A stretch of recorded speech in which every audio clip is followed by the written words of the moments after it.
Magandang araw po sa inyong lahat. Ayan, nag-explore po tayo ngayon. Solo explore po ako, no? Dahil meron tayong pupuntahan. So, ayan, mag-update tayo, no? Kasi sa exploration kong ito, kasama ko po ang aking gabay. Kasama ko po ang aking mga kaibigan na duwende. At di po nila ako pinapabayaan, lalong-lalo na po na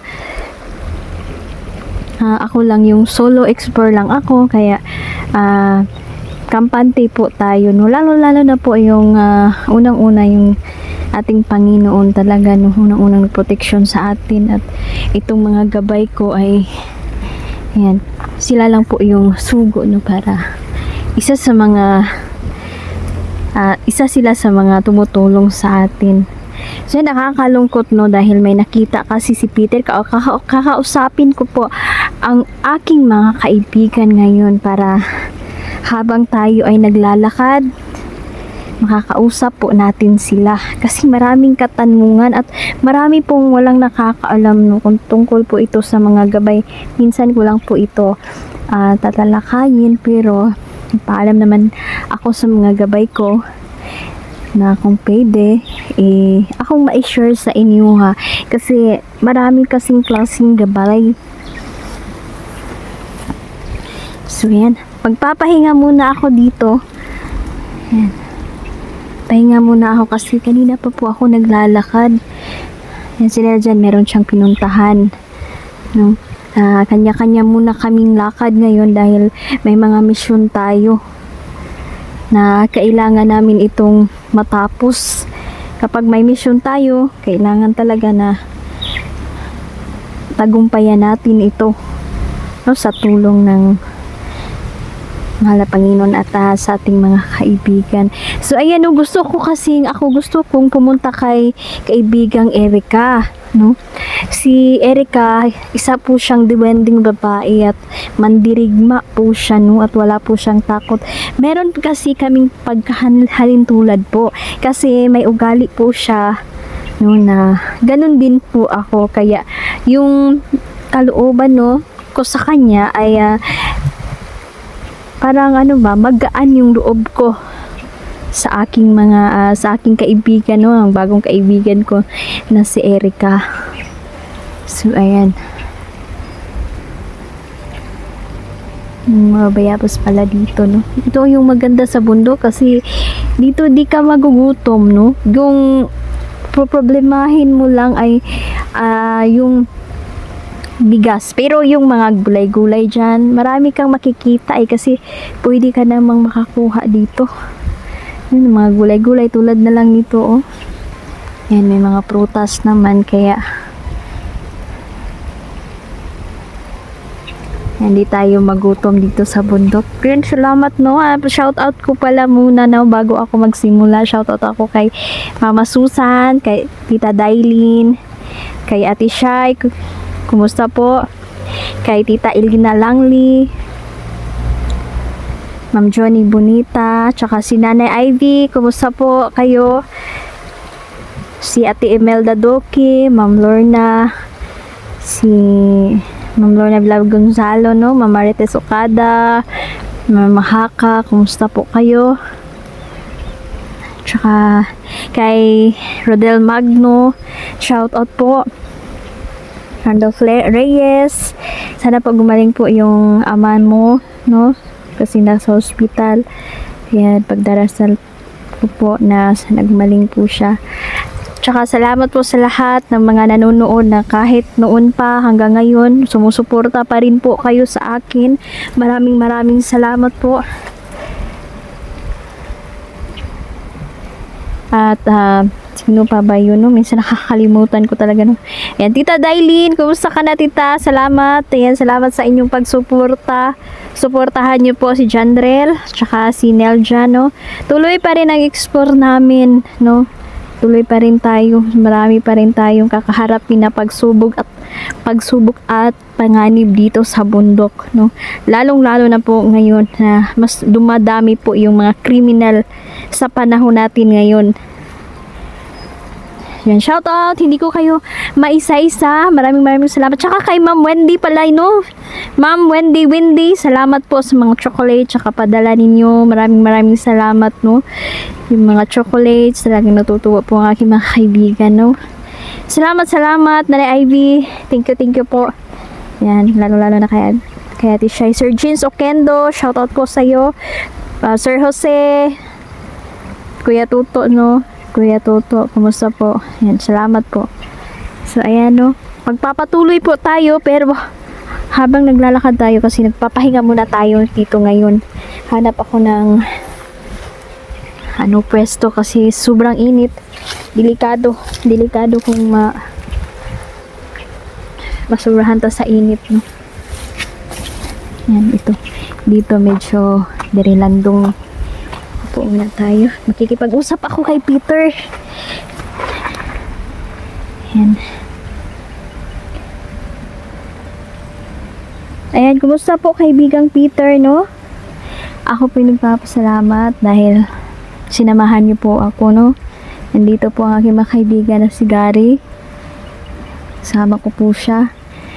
Si Peter, sumama na din. Kasi itong paglalakad ko ngayon, medyo marami talaga tayong kahaharapin na delikado. Kasi maraming tao dito na mapanganib. At meron ding mga anting-anting. Yun yung problema, no? Lalong-lalo na kung normal ka na pupunta dito sa bundok, wala ka pong dalang panangga, luoy ka, no? Buti na lang sana kung may gabay ka, pero yung mga gabay ilan lang po ang mabigyan yan, no? Tungkol naman sa gabay, nakita po ni Peter, no, na may isang ma-impluwensyang tao ngayon na kakalungkot po kasi nakita po niya na may gabay po siyang itim. Alam niyo po ba yung gabay na itim? Kasi may gabay man na mabuti, meron ding gabay na itim, no? Pero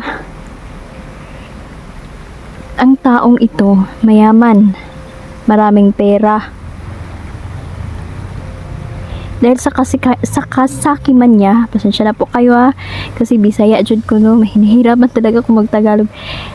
Pero kakayanin ko po para maintindihan po ng mga manonood. Dahil po sa kasakiman niya, dahil sa pera niya, dami niya pera, milyon, bilyones, gumawa po siya ng paraan para magkagabay siya gamit ang kanyang pera. Ngayon, ang gabay na niya ngayon, gabay po na itim. At alam niyo ba na yung mga gabay na yan, delikado. Kasi hindi po maganda ang intensyon ng mga gabay niya, no? Ang gusto ng gabay niya, saktan ang mga tao, saktan ang mga kalaban niya, kasi ang mga gabay na demonyo ay natutuwa po na makapanakit ng tao, makapatay ng tao. So parang yun na din yung nila, pagkain nila eh. Parang isa na yung tagumpay para sa kanila. So ayan, no, makikita natin, no, na nalalaman natin dahil meron pa po siyang plano, no. Sana hindi siya magtagumpay, yung mga kaibigan ko, tutulong po sila kasi ako humingi talaga ng tulong na kasi sila naman yung may mga kakayahan talaga na makita ang mga gabay na itim na to. Kailangan po na mawasak at mapalayas itong gabay niya na itim, kasi maitim din ang budhi ng taong gustong magkaroon ng gabay, no, pinipilit niya na magkagabay siya.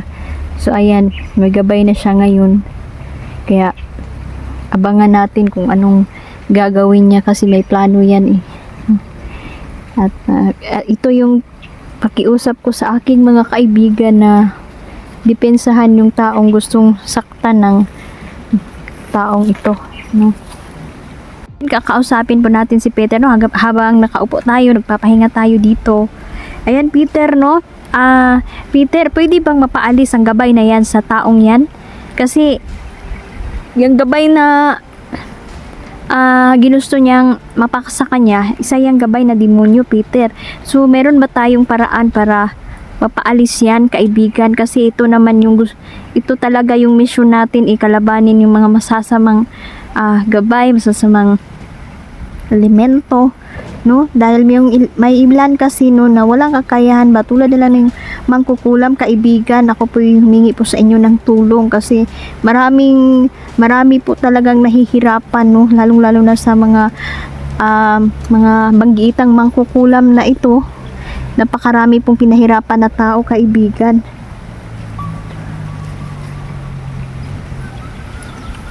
Opo.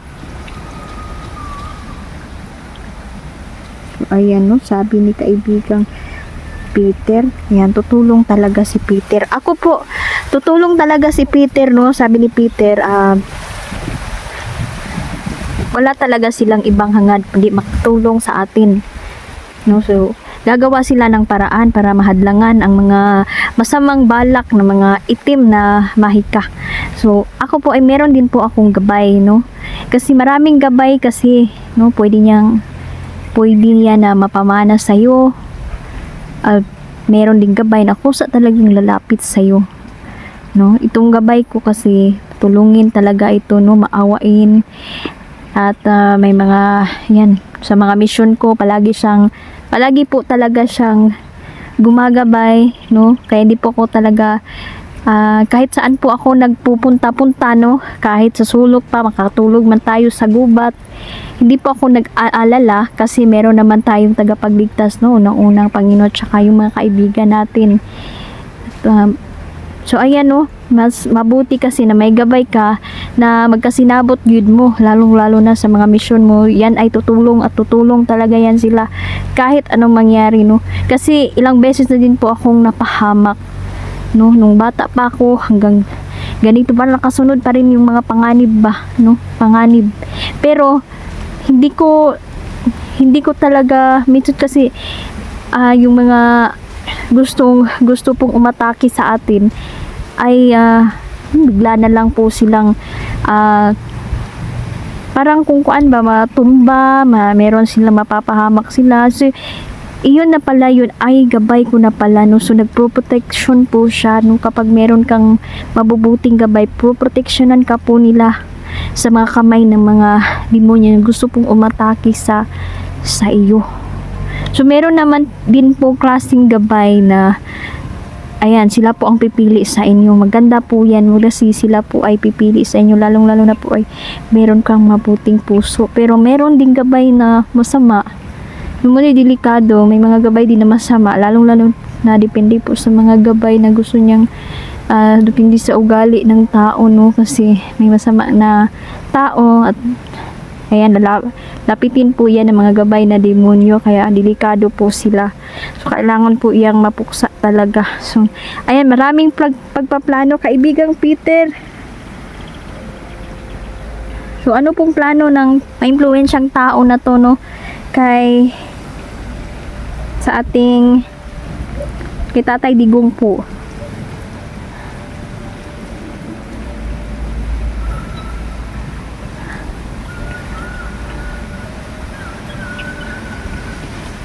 Ay grabe, no, mapanakit talaga ang gabay na itim na to. Gusto talagang mapatumba nila, no, si Tatay. Kaso si Tatay, nakita din pala ni Peter na meron din po siyang gabay, no. Ako bilib na talaga ako kasi may panangga pa si Tatay, may gabay din siya, pero yung gabay niya po ay hindi naman po masama, no? So Peter, humingi ako ng tulong, Peter, kahit sino-sino sa kanila, Peter, no, basta may mabuting puso, Peter, tulungan niyo po sila. Doon tayo sa may mabubuting puso, kasi marami na pong mapanlinlang ngayon ng kunwari ay concern sila sa mga tao, pero hindi naman talaga, no, parang nagpapakita lang sila ng kabutihan, pero sa panloob nila masama pala sila. Kaya ito yung maganda, kasi nakikita ito ng mga kaibigan naming duwende. Hindi makakatago yung taong mapagkunwari sa kapwa, no. Kung masama ka, makikita ka talaga nila, at kahit anong kabutihan pa na magkunwari ka na mabuti kang tao, pero sila hindi mo sila malilinlang. Kaya ayan, maraming salamat kaibigan.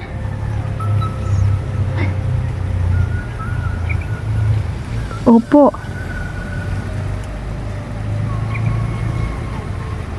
O ayan no, gusto talaga nila na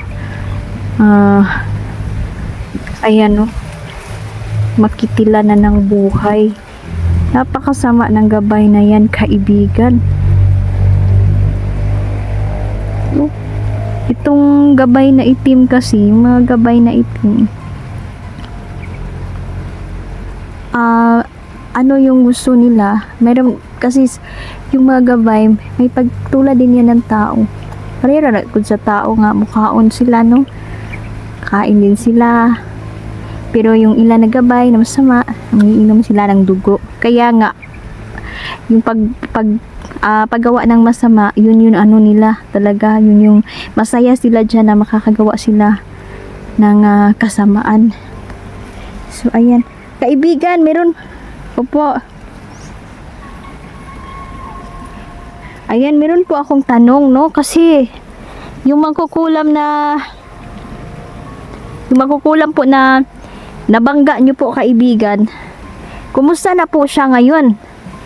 Kasi alam ko na kaibigan parang nakakahalata na yata yun siya kaibigan, kasi wala nang, hindi na tumatalab yung mga itinamahi kanya kasi minalaan nyo na ng visa. Kaibigan, kumusta na po siya kaibigan ngayon? Opo, ay. Itong mangkukulam na to, matapang.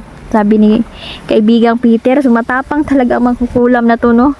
Parang hindi pa ayaw talagang sumuko, no? Parang gumawa pa siya ng paraan ba? Yung paraan na talagang yun yung last bala na niya, no? Parang ayan, hindi pa talaga daw siya sumusuko. Kaso, ang nakakatawa po dito, kasi si Peter, no, ay winala na niya ng visa yung mga itim na mahika, yung mga manika niya doon sa kanyang kubo, no, kasi itong mangkukulam nito nakatira ito sa gubat. So meron siyang murag na siya kuan ba, na siya taguan na lugar, no, kung saan yung lugar na doon siya ng kulam ay lupain niya po yun. Pero may bahay itong mangkukulam na to sa syudad, no, kaya itong pangkukulam niya patago po ito na ginagawa niya. Kaya patuloy pa rin siya sa kanyang gawain. So kung sabi ni Peter, kapag hindi po siya tumitigil, no, magsisi siya. Kasi binibigyan pa siya ng pagkakataon ng mga kaibigan ko, nahayaan pa siya. Pero wala nang visa yung mga ginamit niya ngayon na mga itim na orasyon niya para sa mga kinulam niya, no?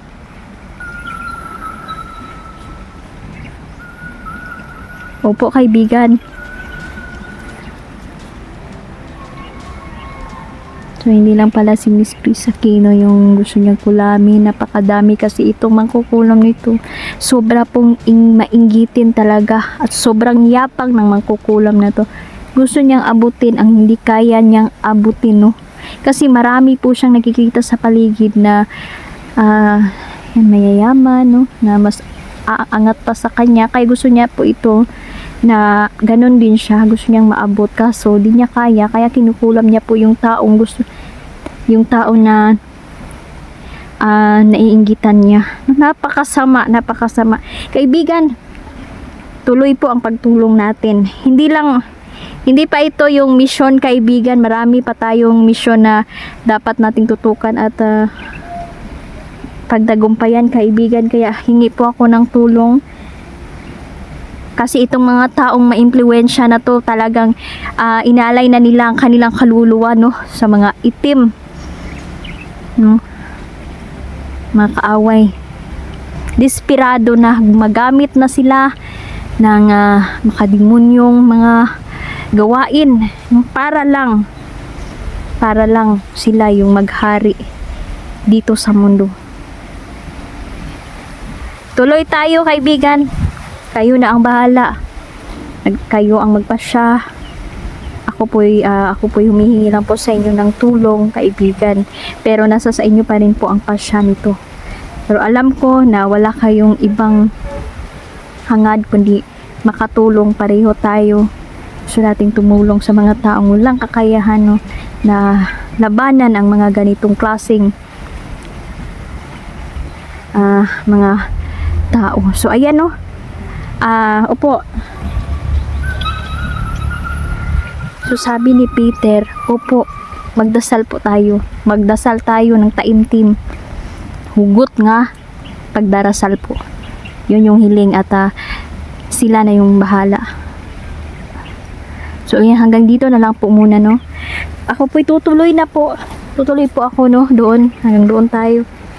Hindi ko na alam kung makakauwi pa ako ngayon. Kasi malayo na itong narating ko eh. So ayan, ito yung mga chocolates ko na dala para to sa mga kaibigan ko.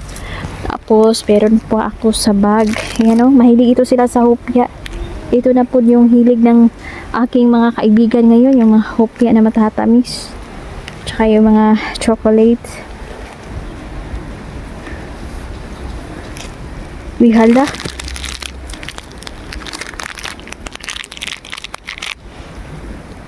Ayan, tingnan nyo. May prutas. Wala namang hinog dito. Ay, binigyan ako ng mga kaibigan ko. Maraming salamat po. Salamat mga kaibigan.